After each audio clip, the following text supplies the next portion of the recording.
الحمدللہ رب العالمین والعاقبۃ للمتقین والصلاة والسلام علی رسولہ الکریم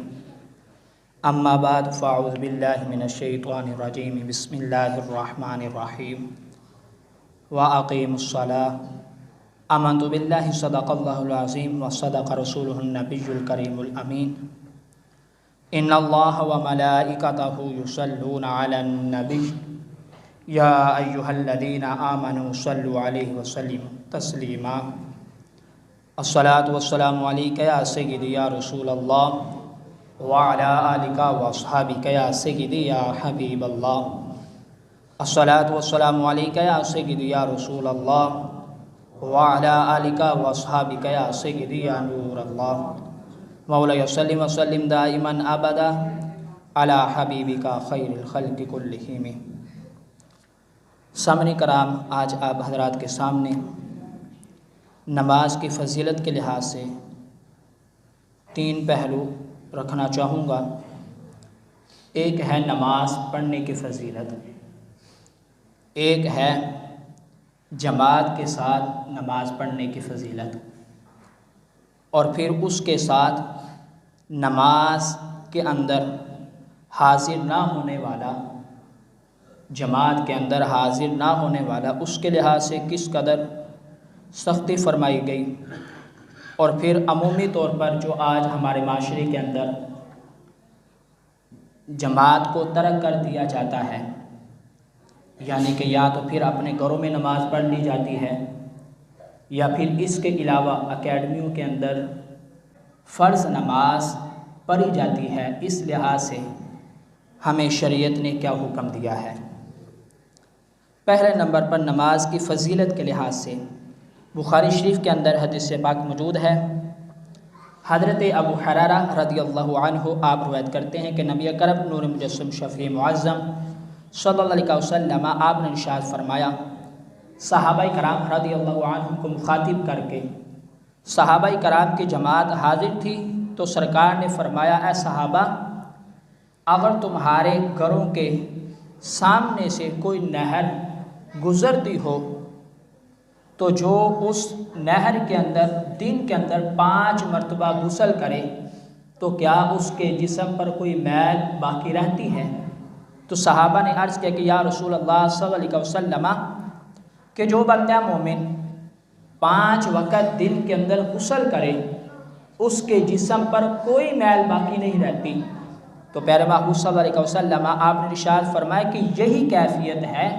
کہ جو 5 وقت رب ذوالجلال کی بارگاہ میں حاضر ہوتا ہے،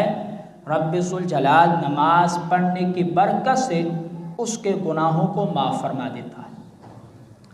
اب اسی طرح ایک اور حدیث شریف کے اندر نماز کی فضیلت کے لحاظ سے، اور پھر نماز کی فضیلت کے ساتھ ساتھ نماز پابندی کے ساتھ ادا کرنا، اس پر پیارے محبوب صلی اللہ علیہ وسلم آپ نے ارشاد فرمایا، بہقی شریف کے اندر یہ حدیث پاک موجود ہے۔ حضرت عبداللہ بن عمر بن عاص رضی اللہ عنہما آپ روایت کرتے ہیں کہ سرکار صلی اللہ علیہ وسلم آپ نے ایک روز نماز کا ذکر فرمایا، یعنی کہ پتہ چلا کہ سرکار بھی صحابہ کو نماز کی تعلیم دیا کرتے تھے، نماز کی اہمیت کے لحاظ سے صحابہ کو تلقین کیا کرتے تھے، کہ سرکار فرماتے کہ جو شخص نماز کی پابندی کرے گا تو وہ نماز اس بندے کے لیے نور کا سبب بنے گی۔ دوسرے نمبر پر سرکار فرماتے کہ وہی نماز پڑھنے والے کے لیے کامل ایمان کی دلیل بن جائے گی۔ تیسرے نمبر پر سرکار صلی اللہ علیہ وسلم آپ نے ارشاد فرمایا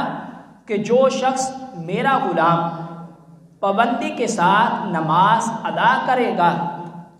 کل قیامت والے دن وہی نماز انسان کے لیے بخشش کا ذریعہ بن جائے گی۔ یعنی کہ نماز پڑھنے کے لحاظ سے سرکار نے 3 خوشخبریاں عنایت فرمائی، ایک نور کا سبب بنے گی، دوسرا کامل ایمان کی دلیل بنے گی، تیسرا سرکار فرماتے کہ قیامت والے دن نماز انسان کے لیے بخشش کا ذریعہ بن جائے گی۔ اور پھر اس کا برعکس کہ جو نماز کی پابندی نہیں کرتا، لاپرواہی کرتا ہے، سستی کرتا ہے، اس کے لحاظ سے بھی سرکار نے اسی حدیث شریف کے اندر ہی آگے ارشاد فرمایا کہ جو شخص نماز کی پابندی نہیں کرے گا اس کے لیے نہ تو نماز نور کا سبب بنے گی، نہ ہی ایمان کی کامل دلیل بنے گی، اور نہ ہی نماز اس بندے کے لیے بخشش کا ذریعہ بنے گی۔ کہ جو پابندی نہیں کرتا، ایک ہے پابندی کرنے کے لیے اجر و ثواب، ایک ہے پابندی نہ کرنے والا، اس کا نقصان کس قدر ہے۔ یعنی کہ مثال کے طور پہ فجر کی پڑھی ظہر کے اندر سستی کر جاتا ہے، یا پھر ظہر کی پڑھتا ہے عصر کے اندر سستی کر جاتا ہے، عصر کی پڑھتا ہے مغرب کے اندر سستی کرتا ہے، مغرب کی تو پڑھتا ہے لیکن عشاء کی نماز کے اندر سستی کرتا ہے، تو پیارے محبوب صلی اللہ علیہ وسلم آپ نے ارشاد فرمایا کہ جو نماز کی پابندی نہیں کرے گا، رب ذوالجلال کی بارگاہ میں نماز اس کے لیے سفارش نہیں کرے گی، اور نہ ہی نور کا سبب بنے گی، اور نہ ہی کامل ایمان کی دلیل بنے گی، بلکہ اس کا نقصان یہ ہوگا کہ وہ کل روز قیامت والے دن قارون، فرعون، حامان اور ابی بن خلف کے ہمراہ خراب ہوگا۔ اتنا بڑا نقصان ہے۔ تو سامنے کرام اسی طرح نماز پابندی کے ساتھ پڑھنا بھی لازمی اور ضروری ہے۔ رب ذوالجلال کے پیارے محبوب صلی اللہ علیہ وسلم آپ نے کس قدر خوشخبری عنایت فرمائی ہے کہ جو بندہ مومن جماعت کے ساتھ نماز ادا کرتا ہے، بخاری شریف کے اندر حدیث پاک موجود ہے، حضرت ابن عمر رضی اللہ عنہما آپ روایت کرتے ہیں کہ سرکار صلی اللہ علیہ وسلم آپ نے فرمایا کہ نماز جماعت کا ثواب تنہا نماز کے مقابلے میں 27 درجے زیادہ ہے۔ یعنی کہ جو اکیلا نماز پڑھتا ہے تو 1 گنا اس کو اجر و ثواب ملتا ہے، تنہا نماز پڑھنے کا اجر و ثواب ملے گا، لیکن جو جماعت کے ساتھ نماز پڑھے گا تو پیارے محبوب صلی اللہ علیہ وسلم آپ نے ارشاد فرمایا کہ اسے 27 گنا زیادہ اجر و ثواب رب ذوالجلال عطا فرمائے گا۔ اور پھر آگے گھروں کے اندر نماز پڑھنے کے لحاظ سے نبی کرم نور مجسم شفیع معظم صلی اللہ علیہ وسلم آپ نے ارشاد فرمایا۔ تو سامنے کرام ایک ہے نوافل سنتیں گھروں کے اندر پڑھنا، اس کے لحاظ سے پیارے محبوب صلی اللہ علیہ وسلم آپ کا فرمان بھی ہے کہ اپنے گھروں کو قبرستان نہ بناؤ۔ یعنی کہ جس طرح قبرستان کے اندر سناٹا چھایا ہوتا ہے بظاہر، اسی طرح اپنے گھروں کو قبرستان نہ بناؤ کہ گھروں کے اندر سناٹا چھایا جائے، بلکہ سرکار فرماتے کہ گھروں کے اندر نماز ادا کرو۔ اب نماز ادا کرنے سے مراد سنتیں ادا کرنا، نوافل ادا کرنا، لیکن گھروں کے اندر فرض نماز ادا کرنے سے منع کیا گیا۔ اب حدیث شریف کے اندر یہ بات موجود ہے، بخاری شریف کے اندر حضرت ابو ہریرہ رضی اللہ عنہ آپ روایت کرتے ہیں کہ سرکار عالم نور مجسم شفیع معظم صلی اللہ علیہ وسلم آپ نے ارشاد فرمایا کہ سرکار فرماتے کہ قسم ہے اس ذات کی جس کے قبضہ قدرت میں میری جان ہے، میرا جی یہ چاہتا ہے، یعنی کہ میرا دل یہ چاہتا ہے کہ میں لکڑیاں جمع کرنے کا حکم دوں، جب لکڑیاں جمع ہو جائیں تو نماز کا حکم دوں کہ اس کی اذان دی جائے۔ یعنی کہ نماز کا چاہے وہ فجر کی ہو، ظہر کی ہو، عصر کی ہو، مغرب کی ہو یا عشاء کی، اس حدیث شریف کے اندر مطلقاً نماز کا ذکر ہے، تو اس سے سمجھ آتا ہے کہ پانچوں نمازوں کے اندر حاضر ہونا مسجد کے اندر یہ ضروری ہے۔ اب سرکار فرماتے کہ جو نماز جب نماز کا وقت ہو جائے تو میں اذان کے لیے حکم دوں کہ اذان دی جائے، پھر میں کسی کی ڈیوٹی لگاؤں، کسی کو حکم دوں کہ وہ لوگوں کو نماز پڑھائے، اور جو لوگوں کو نماز پڑھائے تو میں ان لوگوں کی طرف جاؤں جو نماز میں حاضر نہیں ہوتے، یعنی کہ جماعت کے اندر مسجد کے اندر حاضر نہیں ہوتے۔ تو پیارے محبوب صلی اللہ علیہ وسلم آپ نے آگے ارشاد فرمایا کہ یہاں تک کہ میں ان کے گھروں کو جلا دوں۔ اب اس قدر مسجد کے اندر اور پھر نماز پڑھنے کے لحاظ سے پیارے محبوب صلی اللہ علیہ وسلم آپ نے اس قدر سختی فرمائی ہے کہ مسجد کے اندر بھی آؤ، فرض نماز ادا کرو، اور پھر اس کے اندر اس قدر سختی فرمائی کہ میرا دل یہ چاہتا ہے کہ جو نماز کے اندر حاضر نہیں ہوتا میں اس کے گھر کو جلا دوں۔ تو سامنے کرام اس لحاظ سے ہمیں پتہ چلا کہ نماز پڑھنا بھی ضروری ہے، نماز پڑھنے کے ساتھ ساتھ مسجد کے اندر فرض نماز ادا کرنے کے لحاظ سے بھی پیارے محبوب صلی اللہ علیہ وسلم آپ نے اس قدر سختی فرمائی ہے۔ تو سامعین کرام، اسی طرح اعلیٰ حضرت عظیم البرکت الشیخ احمد رضا خان تاجدار بریلوی رحمۃ اللہ تعالی علیہ، آپ سے بھی جماعت کے لحاظ سے سوال کیا گیا۔ فتاوی رضویہ شریف جلد نمبر 29 صفحہ نمبر 283 پر یہ بات موجود ہے، اور جو سوال ہے وہ صفحہ نمبر 281 پر موجود ہے۔ سوال کیا گیا کہ جو شخص عمدن یعنی کہ عادت اس کی ہو کہ جماعت کو ترک کرے، اس کی نسبت اہل اسلام کا کیا خیال ہونا چاہیے؟ یعنی کہ جو جماعت کو ترک کرنے والا ہو، جماعت کو چھوڑنے والا ہو، ایک ہے کسی عذر کی بنا پر جماعت سے دیر ہو جانا، جماعت کے اندر شرکت نہ کر پانا، یہ آپ سے سوال کیا گیا تو آپ نے صفحہ نمبر 283 پر اس کا جواب ارشاد فرمایا کہ آپ فرماتے کہ بلا وجہ، بغیر کسی وجہ کے شرعی عمدن ترک جماعت گناہ ہے، یعنی کہ بغیر کسی شرعی عذر کے جماعت کو ترک کرنا، جماعت کو چھوڑ دینا، یہ گناہ کا سبب ہے۔ اور پھر اس کا عادی جو جان بوجھ کر یہ کرتا رہے، اس کا عادی ہو جائے کہ خیر ہے نماز ہی پڑھنی ہے، اکیلے جا کر پڑھ لوں گا، تو اس لحاظ سے آپ فرماتے کہ اس کا عادی فاسق گمراہ ہے۔ اس پر آپ نے یہ فتویٰ دیا، اور پھر آگے پیارے محبوب صلی اللہ علیہ وسلم آپ کا فرمان بھی ذکر فرمایا کہ بخاری مسلم شریف کے اندر یہ حدیث پاک موجود ہے کہ آپ فرماتے کہ عبداللہ بن مسعود رضی اللہ عنہ سے روایت ہے کہ پیارے محبوب صلی اللہ علیہ وسلم آپ نے ارشاد فرمایا کہ اگر تم نے گھروں میں نماز پڑھی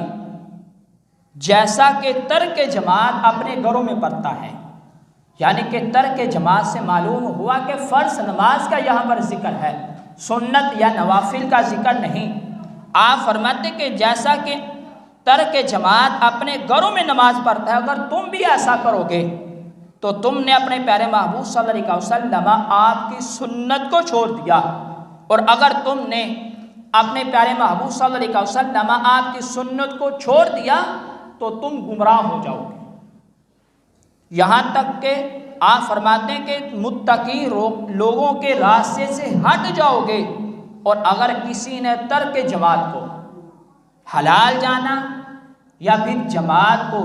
ہلکا جانا کہ خیر ہے نماز ہی پڑھنی ہے، بعد میں جا کر پڑھ لوں گا، پر جان بوجھ کر جماعت کو ہلکا سمجھتا ہے تو آپ فرماتے کہ یہ دین سے گمراہ ہونا ہے۔ اس قدر اعلیٰ حضرت عظیم البرکت الشیخ احمد رضا خان تاجدار بریلوی رحمۃ اللہ تعالی علیہ آپ نے اس لحاظ سے سختی فرمائی ہے، اور پیارے محبوب صلی اللہ علیہ وسلم آپ کا فرمان ذکر فرمایا ہے کہ بغیر کسی شرعی عذر کے جماعت کو ترک کرنا یہ بھی گمراہ ہے، اور جو جان بوجھ کر جماعت کو ترک کر دیتا ہے وہ اپنے نبی کی سنت کو چھوڑ دیتا ہے۔ اور پھر اعلیٰ حضرت رحمۃ اللہ تعالی علیہ آپ نے چند باتوں کا ذکر بھی فرمایا کہ جس کی وجہ سے اگر جماعت کے اندر شرکت نہ کر پاؤ، دین کے اندر اس پر پکڑ نہیں۔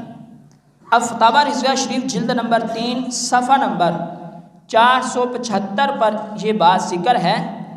کہ آپ نے اس لحاظ سے ذکر فرمایا کہ کن کن عذروں کے بنا پر اگر جماعت رہ جائے تو پھر انسان پر سختی نہیں کی جائے گی، اگر ان کاموں کی وجہ سے اس کی جماعت رہ جاتی ہے، جماعت چھوٹ جاتی ہے، تو رب کے بارگاہ میں وہ بندے کا عذر قبول ہو جائے گا۔ اب اعلیٰ حضرت رحمۃ اللہ تعالی علیہ آپ نے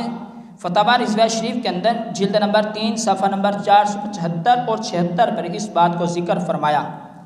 اور پھر رد المختار کے اندر بھی ان عذروں کا ذکر کیا گیا ہے کہ اس شخص پر جماعت واجب نہیں۔ یہاں پر ایک بات عرض کر دوں کہ جماعت کے ساتھ نماز ادا کرنا یہ واجب ہے، یعنی کہ اگر جان بوجھ کر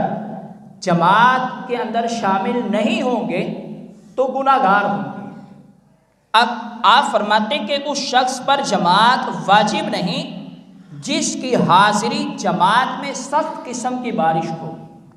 اس قدر تیز بارش ہو کہ جماعت کے اندر شامل نہ ہو پائے، یا پھر اس قدر گلی کوچوں کے اندر کیچڑ ہو کہ مسجد میں حاضر ہونا اس کے لیے دشوار بن جائے، اور یا پھر اس قدر ٹھنڈک ہو یا تاریکی حائل ہو یا رات کے وقت آندھی حائل ہو جائے، تو وہ اس کا عذر قابل قبول ہوگا کہ وہ جماعت کے اندر حاضر نہ بھی ہو سکے۔ اور پھر آگے آپ فرماتے کہ دن کے وقت اگر آندھی ہے تو دن کے وقت اگر کم آندھی ہے تو پھر بھی اس کے لیے لازمی ہے کہ وہ جماعت کے اندر شرکت کریں۔ اور پھر آگے آپ نے ارشاد فرمایا رد المختار کا حوالہ دیتے ہوئے اعلیٰ حضرت فرماتے کہ یہ صرف رات کو عذر ہوا، یعنی کہ رات کی نمازوں کے اندر، یعنی کہ صبح فجر کی ہو گئی، وقت بھی اندھیرا ہوتا ہے، اور پھر عشاء کی نماز کے وقت بھی اندھیرا ہوتا ہے، اس میں سختی کی گئی کہ یہ صرف رات کو عذر قبول ہوگا، یعنی کہ ظہر، عصر اور مغرب کی نماز کے اندر ان عذر کوئی حیثیت نہیں۔ دن کی نمازوں کے اندر جماعت کے اندر حاضر ہونا اس کے لیے کوئی دشوار نہیں، بلکہ وہ جماعت میں حاضر ہو سکتا ہے۔ اور آپ نے آگے ذکر فرمایا کہ اس وقت اس کے لیے بڑی مشقت اور دشواری ہے، دن میں بھی تو یہ بات نہیں ہے، یعنی کہ اگر وہ دن کے وقت بھی اس قدر بارش تیز ہے، طوفان ہے، تو پھر بھی آپ کی جماعت رہ جائے گی، تو رب کی بارگاہ میں آپ کا عذر قبول ہو جائے گا، ورنہ آپ کا عذر رب کی بارگاہ میں قابل قبول نہیں۔ تو سامعین کرام، اس لحاظ سے اندازہ لگایا جا سکتا ہے کہ نماز پڑھنا بھی ضروری ہے، نماز جماعت کے ساتھ بھی پڑھنی لازمی ہے، اور اگر کسی شرعی عذر کی بنا پر جماعت رہ جائے تو پھر اس کے اندر رخصت ہے، ورنہ گھروں کے اندر فرض نماز ادا کرنے سے منع کیا گیا۔